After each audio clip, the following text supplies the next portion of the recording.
ഇത് മാസ് മോട്ടോഴ്സിൽ നിന്നാണ്. നമ്മുടെ ഹോണ്ട ആക്റ്റീവ് വണ്ടിയുടെ ഫ്രണ്ട് സൈഡിൽ നിന്ന് നമുക്ക് സൗണ്ട് വേരിയേഷൻസും കാര്യങ്ങളൊക്കെ ആയിട്ട് നമ്മളത് അയച്ചിട്ടുണ്ട്. അപ്പോൾ നിലവിൽ അതിൻ്റെ മീറ്റർ കേബിളിൻ്റെ കംപ്ലയിൻറ്റ് ഉണ്ടായിരുന്നു. അതായത് മീറ്റർ കേബിളിന് ഗ്രീസൊക്കെ ഇല്ലാതെ നമ്മൾ വണ്ടി ഓടുന്ന സമയത്ത് ഒരു രീതിയിൽ നല്ല സൗണ്ടൊക്കെ ഉണ്ടാവും. അപ്പോൾ നമ്മൾ കയറ്റി ചെക്ക് ചെയ്യുമ്പോൾ അതിൻ്റെ ബുഷ് കാര്യങ്ങളൊക്കെ പോയി കിടക്കാം. ബുഷ്, വീൽ ബെയറിങ് അതൊക്കെ കംപ്ലയിൻ്റ് ആയിരുന്നു. അപ്പോൾ നമ്മളത് മാറ്റിയിട്ടുണ്ട്. അതായത് അതിൻ്റെ ഫൈബർ ബുഷ് സെറ്റപ്പായിട്ട് നമുക്ക് മാറ്റിയിട്ട് വന്നിട്ടുണ്ട്.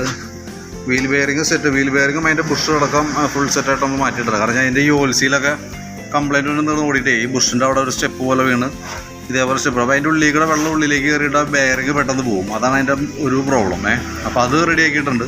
പിന്നെ ഇതിൻ്റെ ഉള്ളിൽ വന്ന ഫൈബർ ബുഷ്, അത് ഈ വന്ന ബുഷുകളാണ്. ആ ബുഷ് സെറ്റും അതിൻ്റെ കോളറും കൂടിയിട്ട് നമ്മൾ മാറ്റിയിട്ടുണ്ട്. അത് ചേഞ്ച് ചെയ്തിട്ടുണ്ട്. പിന്നെ ഇതിൻ്റെ ഉള്ളിൽ വന്ന ഗ്രീൻ ബുഷ് അതും കൂടി നമ്മൾ ചെയ്തിട്ടുണ്ട് കേട്ടോ. പിന്നെ അത് കൂടാതെ കൊണ്ട് നമുക്ക് ഫ്രണ്ട് ബ്രേക്കിൻ്റെ ഒരു കേബിൾ ലോഡായിട്ടുണ്ട്. കേബിൾ ലോഡായിട്ടെന്ന് പറഞ്ഞാൽ ഇതുണ്ടോ, ഔട്ടർ വലിഞ്ഞു വിട്ട് ഇപ്പോൾ ബ്രേക്ക് പിടിച്ച് അങ്ങോട്ട് വലിയാൻ പറ്റാത്തൊരു കണ്ടീഷനിൽ ആയി നിൽക്കണേ. അപ്പോൾ ബ്രേക്ക് ഒരു ക്ലിയർ ആവാത്തത് അതിൻ്റെയാണ്. അപ്പോൾ അത് നമ്മൾ കൂട്ടത്തിൽ കൂടെ ചേഞ്ച് ചെയ്ത് ഇട്ടിട്ടുണ്ട് കേട്ടോ. പിന്നെ സീറ്റ് കവർ മാറ്റുന്നുണ്ട്. സീറ്റ് കവർ മാറ്റി പുതിയ സീറ്റ് കവറും ചെയ്യുന്നുണ്ട്. ഓക്കെ, ഇത്രയും കേസാണ് നമ്മൾ ചെയ്യണം. പിന്നെ അത് കൂടാതെ കൊണ്ട് നമുക്ക് പൊല്യൂഷൻ ഫെയിൽഡായിരുന്നു. പൊല്യൂഷൻ ഓൾറെഡി നമുക്ക് പാസ്സാക്കി എടുത്തിട്ടുണ്ട് കേട്ടോ. പൊല്യൂഷൻ്റെ കേസും റെഡി ആയിട്ടുണ്ട്.